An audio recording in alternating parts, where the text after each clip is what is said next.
Haleluya. Haleluya. Nah, puji Tuhan, malam ini kita bisa bergabung lagi dalam ibadah doa syafaat secara online live dari Gereja Kemenangan Iman Indonesia, cabang Pematang Raya. Dan saya percaya, saudaraku, walaupun keadaan situasi virus corona ini, saudaraku, menghalangi jemaat Tuhan untuk datang beribadah ke rumah Tuhan, ke gereja, namun saudaraku, tidak menghalangi kita untuk terus berdoa. Mari kita tetap berdoa, mari kita terus berdoa, saudaraku yang dikasihi Tuhan, terutama buat bangsa kita dalam keadaan seperti begini, kita harus berdoa bersama-sama. Saya mohon, saya minta buat semua jemaat Tuhan yang ada di rumah, tolong bergabung, berkumpul di satu tempat. Saudaraku, ya, di rumah saudara masing-masing, siapkan hati saudara. Saudaraku, sebelum kita berdoa, kita akan menerima kebenaran firman Tuhan. Nah, hari ini langsung saja saya sampaikan kepada kita firman Tuhan, ya saudaraku, bahwasanya dengan topik hari ini, saudaraku, ya, hanya satu saja yang terpenting dari yang terpenting. Saudaraku, hanya satu saja yang penting dari segala yang terpenting. Saudaraku, hari ini kita akan belajar apa sih yang paling terpenting dalam kehidupan kita.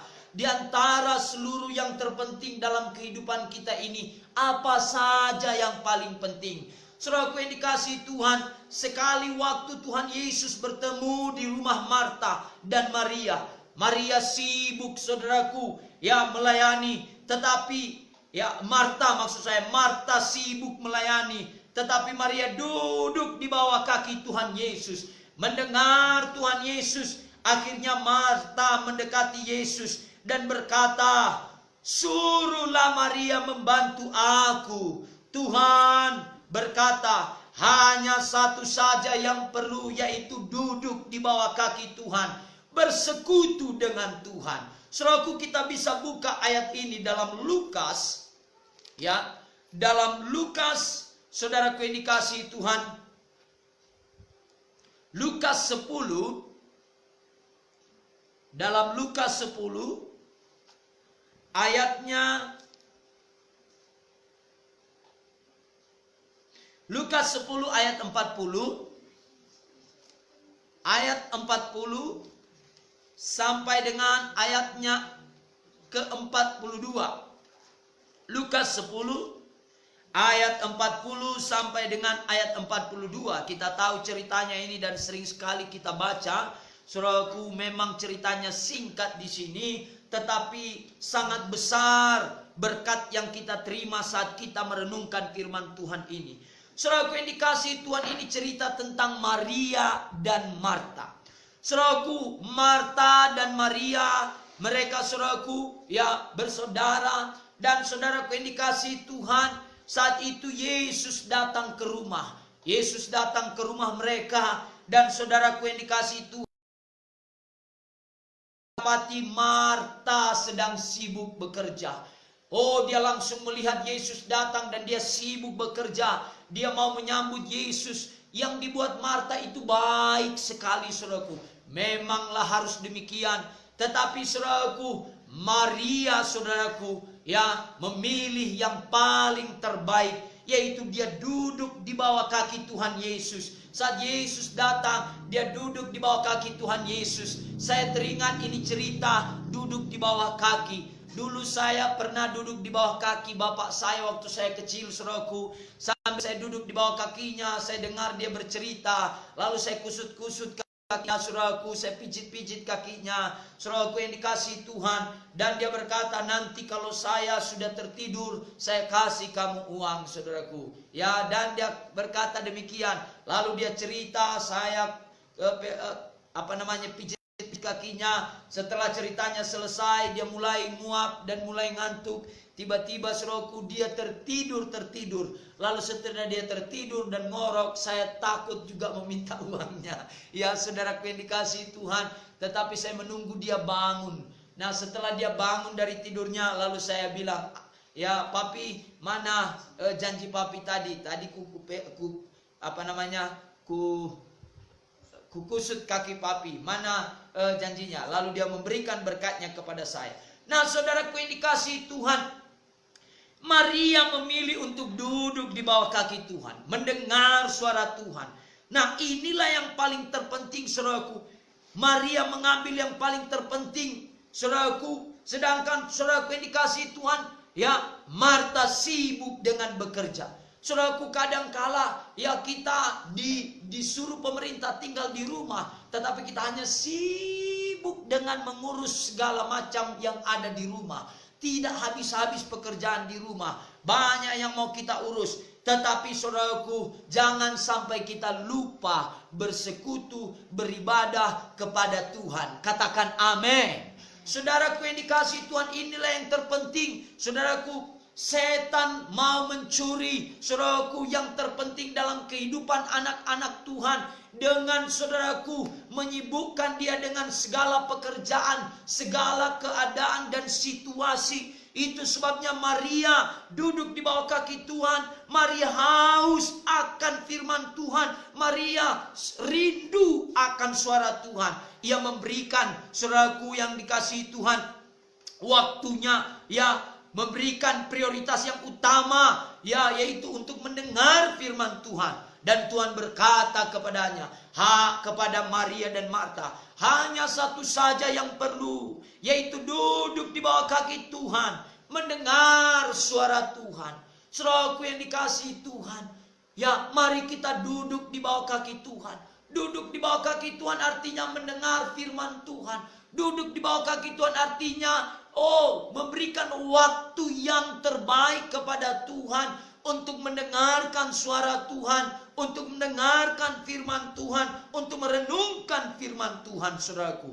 Nah, saudaraku yang dikasihi Tuhan, sebaliknya Marta ini, saudaraku, sibuk melayani. Dia sibuk melayani, sibuk bekerja. Dia lupa bersekutu dengan Tuhan. Dia lupa mendengar suara Tuhan. Saudaraku, sering sekali ini dipakai setan. Dipakai setan, supaya kita sibuk mengurus masalah-masalah. Sibuk hanya dengan memikirkan virus corona. Sibuk dengan keadaan ekonomi. Sibuk dengan segala macam hal, saudaraku. Tetapi kita lupa bersekutu dengan Tuhan. Saya sering berkata, saudaraku, bersekutu dengan Tuhan tidak harus di ruang doa. Bersekutu di bawah kaki Tuhan tidak harus, saudaraku yang dikasihi Tuhan, apalagi di zaman canggih seperti sekarang ini. Kita tidak harus tinggal terus di kamar. Karena Bapak Daci berkata yang terpenting itu adalah duduk di bawah kaki Tuhan, maka kita mengunci kamar. Kita sehari-harian tinggal di kamar. Saya mau katakan itu tidak benar. Itu adalah pemalas, saudaraku. Tetapi duduk di bawah kaki Tuhan artinya bersekutu intim dekat dengan Tuhan. Nah, kebanyakan anak-anak Tuhan, kebanyakan gereja Tuhan sekarang sibuk mengerjakan pekerjaan-pekerjaan badani, sibuk mengurus badaninya, berolahraga, dia beri waktu untuk olahraga, tapi lupa, saudaraku, waktu untuk Tuhan. Dia, saudaraku, menjaga kesehatan tubuhnya ini, saudaraku, tapi dia lupa menjaga kesehatan rohaninya. Dia sibuk menjaga, saudaraku, kebersihan tubuh ini, cuci tangan rajin, saudaraku yang dikasihi Tuhan. Dia menyemprot rumahnya, saudaraku, rajin sekali dalam 2 hari, tetapi dia lupa mencuci hati dan pikirannya lewat membaca firman, lewat bersekutu kepada Tuhan. Dia lupa menyemprot, saudaraku yang dikasihi Tuhan, rumah rohaninya, sehingga tidak masuk kuman-kuman, virus-virus, saudaraku, dunia, virus-virus yang daripada setan. Saya, saudaraku yang dikasihi Tuhan, kemarin baca sosial media, ada satu status yang menuliskan, dia berkata, di akhir zaman ini manusia bagaikan burung dalam sangkar. Saudaraku, memang kadangkala betul juga, wahai burung dalam sangkar. Nah, saudaraku, bagaimana burung dalam sangkar? Burung dalam sangkar itu, saudaraku yang dikasihi Tuhan, ya, dia disemprot, saudaraku, lalu dia dijemur, saudaraku yang dikasihi Tuhan, dia dikunci di dalam, saudaraku, kandang, dikarantinakan, lalu dijemur di matahari, disemprot dia, dikasih makanannya, saudaraku yang dikasihi Tuhan. Tetapi, saudaraku, dia harus mengerjakan satu hal, dia harus, saudaraku yang dikasihi Tuhan, berkicau dengan merdu, sehingga tuannya akan senang dan sukacita, saudaraku, untuk merawat dia. Demikian juga kita juga, saudaraku. Kalau keadaan ini, saudaraku, sama seperti yang saya katakan tadi, saudaraku, burung di dalam sangkar. Mungkin sekarang kita, saudaraku, dilarang untuk keluar rumah, tetap tinggal di rumah. Tadi barusan saja, saudaraku, siang hari lewat di sini, saudaraku, dari pemerintah dan menginformasikan, tolong semua tinggal di rumah begini-begini. Nah, saudaraku, selalu lewat dan mengingatkan semua masyarakat. Memang, saudaraku, haruslah demikian. Tetapi jangan lupa, walaupun kita ada di rumah, biarlah kita tetap memuji Tuhan. Biarlah kita tetap memuliakan Tuhan. Katakan amin. Haleluya. Haleluya. Biarlah kita memuliakan Tuhan, memuji Tuhan, dan bersekutu intim dekat dengan Tuhan. Saudaraku yang dikasihi Tuhan. Nah, kita melihat kebanyakan gereja sangat sibuk mengerjakan pekerjaan-pekerjaan badani, pekerjaan-pekerjaan sosial yang berguna. Semua itu baik, tetapi jangan gara-gara itu. Jangan karena itu semua kita lupa dengan perkara rohani kita. Kita lupa dengan perkara-perkara sorgawi. Saudaraku yang dikasihi Tuhan, jangan sampai kita tertipu dengan keadaan situasi ini. Saudaraku yang dikasihi, jangan kita mengabaikan yang terpenting dalam kehidupan kita. Dengan saudaraku mengabaikan bersekutu dengan Tuhan. Kalaupun saudara ada di dapur bekerja, tolong bersekutu dengan Tuhan. Saudaraku, menyanyi bagi Tuhan, bersekutu, berdoa, bangun pagi berdoa, mau tidur berdoa, saudaraku. Adakan hubungan yang lebih dekat, intim dekat dengan Tuhan. Bangun bahtera keluarga yang harmonis lagi bersama anak-anak, saudaraku. Adakan, saudaraku, saudaraku, bangun Yerusalem, saudara. Saudaraku yang dikasihi Tuhan, inilah waktunya kita menjadi saksi di Yerusalem, di tengah-tengah keluarga kita. Nah, saudaraku yang dikasihi Tuhan, lalu gereja kehilangan kuasa. Kenapa? Karena sibuk dengan perkara badani, sibuk dengan pekerjaan sosial, sibuk dengan hal-hal, saudaraku, dunia ini, tetapi mengabaikan yang terpenting dalam kehidupannya, sehingga kehilangan kuasa. Enggak ada kuasa lagi, enggak ada power lagi, enggak ada semangat lagi, enggak ada roh yang menyala-nyala lagi, saudaraku yang dikasihi Tuhan. Kehilangan kasih yang mula-mula. Enggak ada lagi gairah untuk menyembah Tuhan. Enggak rindu lagi kepada Tuhan. Saudaraku yang dikasihi Tuhan, jangan sampai kita lupa dengan kasih mula-mula kita. Oh, dulu saya teringat waktu saya masih baru-baru pertama lahir baru. Dimanapun saya bernyanyi, suka bernyanyi, suka menyanyi, bersekutu kepada Tuhan, suka belajar firman Tuhan, dan sampai sekarang juga saya kerjakan. Suka, saudaraku, membaca buku-buku rohani. Saudaraku, jangan sampai itu hilang dari kehidupan kita. Kalau dulu saudara waktu baru pertama kali mengenal Yesus, saudaraku, begitu rindu untuk berdoa setiap hari. Oh, saudaraku yang dikasihi Tuhan, kerjakan itu lagi, lakukan itu lagi, karena itulah yang terpenting, saudaraku, yang Tuhan mau dalam kehidupan kita. Jangan sampai kita kehilangan kasih mula-mula.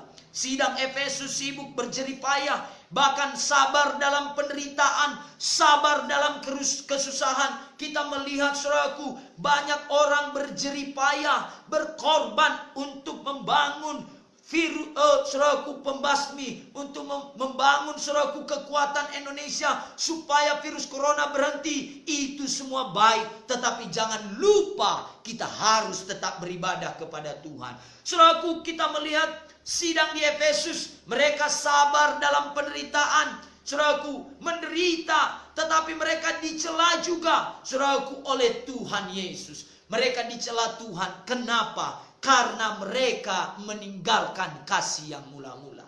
Saudaraku yang dikasihi Tuhan, apa yang membuat kasih mula-mula kita hilang?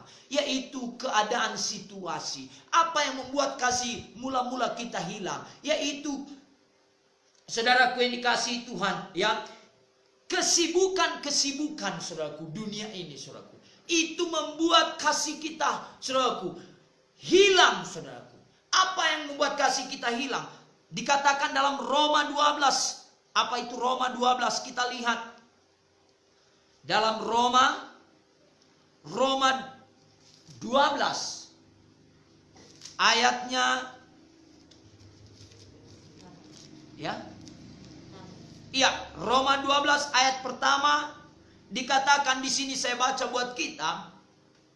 Persembahan yang benar. Karena itu saudara-saudara, demi kemurahan Allah aku menasihatkan kamu, kata Paulus kepada orang Roma, supaya kamu mempersembahkan tubuhmu sebagai persembahan yang hidup, yang kudus dan yang berkenan kepada Allah. Itu adalah ibadahmu yang sejati. Janganlah kamu menjadi serupa dengan dunia ini. Saudaraku, ini yang membuat kasih kita hilang, yaitu karena kita mau menjadi serupa dengan dunia. Kita mau menjadi serupa dengan dunia. Anak Tuhan menyamar jadi anak setan. Rupanya saudaraku, di akhir zaman ini bukan hanya anak setan yang menyamar jadi anak Tuhan, tetapi anak Tuhan juga ada yang menyamar jadi anak setan. Saya berdoa bukan saudara yang menyaksikan ini, tetapi saudaraku, kalaupun ada di antara kita yang demikian, mari kita bertobat, katakan amin. Nah, saudaraku yang dikasihi Tuhan, jangan kamu menjadi serupa dengan dunia ini, tetapi berubahlah oleh pembaharuan budimu. Pembaharuan budi. Mental kita harus berubah. Harus terjadi revolusi mental. Seperti kata Bapak Presiden Jokowi. Ada revolusi mental. Cara pikir kita, cara pandang kita, harus ada yang berubah. Itu sebabnya sering sekali saya katakan, kekristenan berbicara tentang perubahan.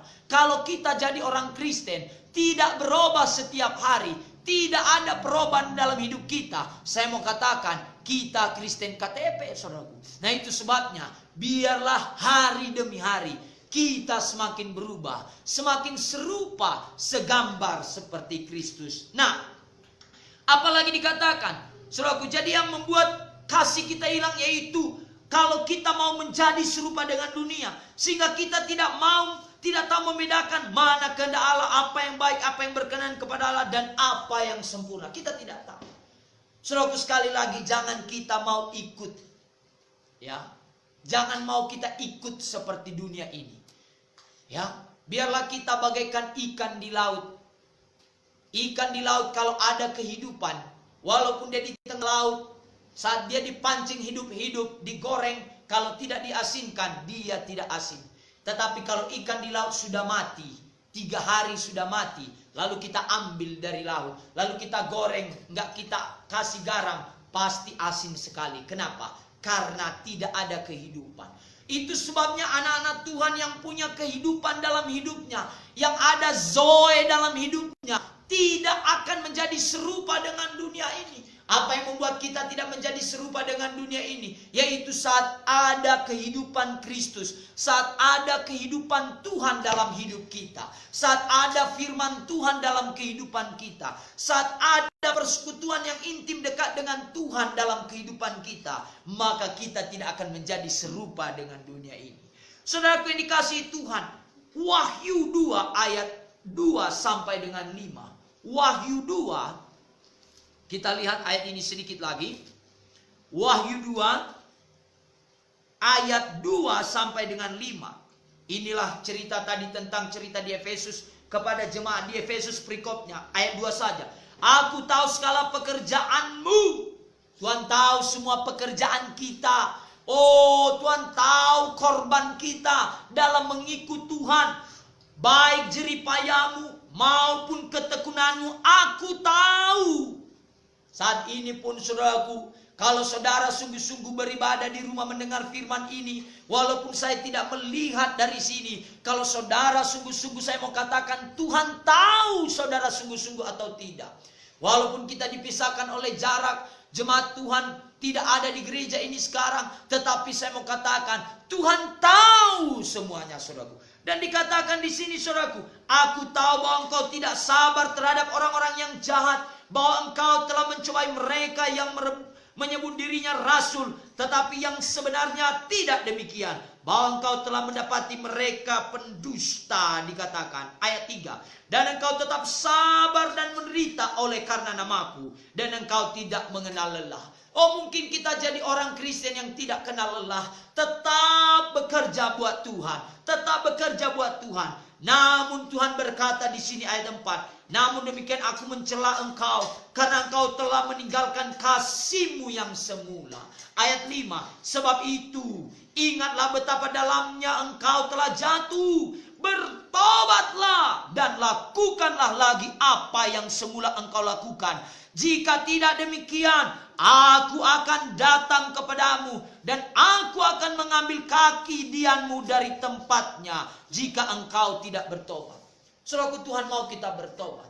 Banyak orang berkata, oh Tuhan lalai menepati janjinya. Oh, katanya diberkati, katanya menjadi kepala dan bukan menjadi ekor. Bagaimana mau jadi kepala, Pak? Kalau di rumah saja, Pak, hanya jadi kepala rumah tangga. Saudaraku yang dikasihi Tuhan, saya mau katakan janji Tuhan, oh tetap akan digenapi bagi saudara dan bagi saya. Saudaraku yang dikasihi Tuhan, itu sebabnya dalam firman Tuhan berkata, Tuhan tidak lalai menepati janjinya, tetapi ia sabar terhadap kamu, supaya engkau berbalik dan bertobat. Mari kita bertobat, saudaraku, kita kembali kepada kasih kita yang mula-mula. Bagaimana kita semenjak kita cinta pertama kita, jumpa pertama, oh kepada Tuhan Yesus kita kembali lagi.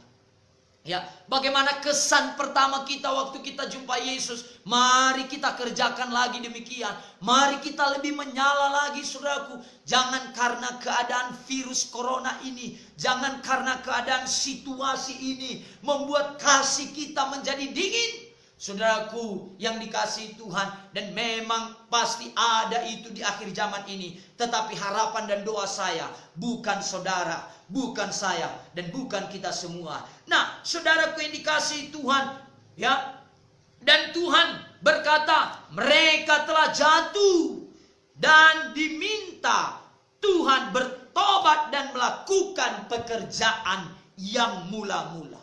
Saudaraku yang dikasihi Tuhan, saya belajar, saudaraku, dalam perjanjian lama, sewaktu sewaktu roh Tuhan meninggalkan Saul, Saul masih bisa, saudaraku, kemana-mana. Saul masih jadi raja menurutnya. Saul masih ada di, saudaraku, di kerajaannya. Tetapi roh Tuhan tidak ada lagi padanya. Saudaraku, jangan kita seperti Saul. Saudaraku, walaupun kita berdoa melayani, tetap berdoa melayani, tetapi kasih kita sudah hilang. Kita hanya mengerjakan semua ibadah kita dengan rutinitas. Tuhan tidak mau kita mengerjakan ibadah kita dengan rutinitas. Tuhan mau kita mengerjakan ibadah kita dengan sungguh-sungguh, dengan kreatif, dengan bijaksana, dengan segenap hati, dengan sungguh-sungguh, saudaraku yang dikasihi Tuhan. Nah, jangan kita meninggalkan kasih mula-mula kita. Kembalilah kepada kasih mula-mula saudara. Mari berdoa, kalaupun ada di antara saudara mulai berdoa, Tuhan pulihkan kasihku yang mula-mula, hatiku yang suka dulu menyembah. Oh, kalau dulu Tuhan, waktu aku pertama kali lahir baru Tuhan, jam 1 malam aku bangun berdoa dan berlutut berdoa buat bangsa Indonesia. Sekarang itu sudah hilang Tuhan. Hari ini aku minta kembalikan kasih mula-mulaku. Pulihkan aku Tuhan. Dan saya percaya firman Tuhan digenapi. Dan umatku yang atas namanya menyebut, merendahkan diri, berbalik dan mencari wajahku, maka aku akan memulihkan negeri mereka. Itu akan jadi bagi Indonesia saat kita kembali kepada kasih mula-mula kita. Berapa banyak saudara yang setuju mau kembali kepada kasih mula-mula saudara? Katakan saya. Nah, puji Tuhan. Ya, saudara yang di rumah yang angkat tangan itu, jadilah kepada saudara. Haleluya, haleluya. Nah, itu sebabnya kita harus bertobat. Bertobat tidak sekali setahun. Bukan hanya tanggal 25. Bukan hanya pada hari Paskah. Bertobat bukan hanya pada tanggal 1 dan 31 Januari. Dan tanggal 1 Januari 31 Desember. Bukan. Tetapi kita harus bertobat setiap hari. Nah, jelas panggilan Tuhan sekarang kepada setiap kita anak-anak Tuhan. Yaitu mempunyai hubungan yang intim dekat dengan Tuhan. duduk di bawah kaki Tuhan, mendengar firman Tuhan, dan memberikan doa pembelaan kepada Tuhan, memberikan doa, menaikkan doa kita kepada Tuhan untuk membela bangsa negara kita ini. Paulus banyak sekali bersekutu dengan Tuhan. Bahkan dalam perjalanannya setiap hari pun dia bersekutu dengan Tuhan. Saudaraku, mari kita intim dekat dengan Tuhan. Saya sungguh percaya dan saya sungguh yakin firman Tuhan berkata, orang yang bersekutu dengan Tuhan, hidupnya berubah. Kehidupan sehari-harinya ada perubahan. Saudaraku, setiap kehidupannya selalu membawa sukacita dan damai bagi orang lain. Kalau kita bersekutu dengan orang, saya perhatikan saudaraku, saya dulu saudaraku sering sekali mendengar Bapak founder kita, Bapak Pendeta Dr. Bapak Benjamin Munte. Kalau dia berdoa di ruang doanya, saya dengar dia berdoa dengan sungguh-sungguh. Dan saat dia keluar dari ruang doanya, saya lihat wajahnya bercahaya, saudaraku. Kenapa? Karena dia bersekutu dekat dengan Tuhan. Sedangkan melihat senyumnya saja, sudah damai hati kita. Saat kita salam saja dia, damai hati kita. Kenapa? Karena dia bersekutu dengan Tuhan. Saudaraku, orang yang bersekutu dengan Tuhan akan disukai semua orang. Yesus waktu kecil saudaraku, ya semakin bertumbuh semakin besar, dia disukai semua orang. Kenapa? Karena dia memiliki hubungan dekat dengan Bapa Surgawi. Dia bersekutu intim dekat dengan Bapa. Itu sebabnya kalau kita bersekutu intim dekat dengan Bapa, bukan saja orang-orang mendekat kepada kita, namun berkat juga akan mendekat kepada saudara dan saya. Saudaraku yang dikasihi Tuhan Yesus, sebelum kita berdoa dan saudaraku yang terakhir, saya mau ingatkan kita, mari kita semua kerjakan ini saudaraku. Inilah yang terpenting dari yang terpenting dalam kehidupan kita anak-anak Tuhan. Saudaraku yang dikasihi Tuhan, jangan sampai kita lupa baca skidul, lupa berdoa, lupa saudaraku bersaksi. Saudaraku, ya, saya saudaraku yang dikasihi Tuhan, ya, dulu teman-teman saya, beberapa teman-teman saya berkata, ya, terusnya kau di sosial media itu, terus kau main Facebook itu. Nah sekarang saudaraku, ya dipaksa semua anak-anak Tuhan, semua hamba Tuhan, semua orang Kristen dipaksa untuk masuk sosial media, untuk memakai sosial media menjadi tempat untuk melayani, untuk bersaksi. Ya saudaraku, itu sebabnya saudara bisa bersaksi lewat sosial media ini. Jangan lewatkan satu hari, isi paket saudara. Saudaraku yang dikasihi Tuhan, mulai bersaksi setiap hari bagi firman Tuhan, bagi berkat Tuhan. Bersaksi lewat sosial media, itu akan memberkati banyak orang, saudaraku yang dikasihi Tuhan. Nah, ini membuktikan kita juga menunjukkan, saudaraku, kalau kita mengasihi orang lain. Saudaraku yang dikasihi Tuhan Yesus, hari-hari ini saudaraku kita melihat hari-hari ini adalah hari-hari yang jahat. Kalau kita tidak bersekutu intim dekat dengan Tuhan, kita tidak kuat. Kalau kita tidak bersekutu intim dekat dengan Tuhan, kita akan goyah. Orang yang bersekutu intim dekat dengan Tuhan, dia selalu bersemangat, dia selalu bersuka cita, dia selalu teguh di dalam Tuhan. Dia punya pengharapan. Yang percaya katakan amin. Amin, amin. Nah, saudaraku yang dikasihi Tuhan, itu sebabnya Tuhan mau kita memiliki hubungan yang intim dekat dengan Tuhan. Saudaraku, dalam persekutuan yang intim dekat dengan Tuhan, saudaraku, kuasa Tuhan akan mengalir dalam kehidupan kita. Saudaraku yang dikasihi Tuhan, dalam persekutuan yang intim dekat dengan Tuhan, kuasa Tuhan mengalir atas kehidupan saudara. Itu sebabnya hari ini, malam ini, sebelum kita berdoa, mari kita memiliki hubungan yang intim dekat dengan Tuhan. Mari kita bersekutu intim dekat dengan Tuhan.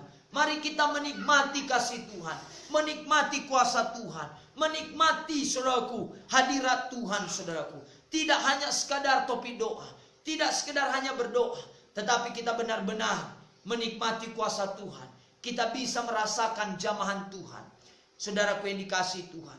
Nah, inilah firman Tuhan bagi kita semua. Biarlah kita semua tetap semangat, tetap menyala-nyala di dalam Tuhan. Karena kita memiliki persekutuan yang intim dekat dengan Tuhan. Saat ini kita akan berdoa kepada Tuhan. Mari kita berdoa, tundukkan kepala saudara, tutup mata saudara, biar kita fokus dan menghormati Tuhan. Bapa di sorga, di dalam nama Tuhan Yesus, saat ini kami datang padamu Tuhan. Saat ini kami Tuhan bersyukur buat firman Tuhan yang kami terima Tuhan. Dalam ibadah doa syafaat pada malam hari ini. Biarlah semua kami kembali kepada kasih kami yang semula Tuhan. Biarlah kami semua menerima kasih Yesus dalam kehidupan kami. Pulihkan kami Tuhan. Ya marabasiki ralabataka marabasandara labasandara labasana. Jamah kami semua Tuhan. Ya daralabasiki ralabataka marabasiki ralabasana.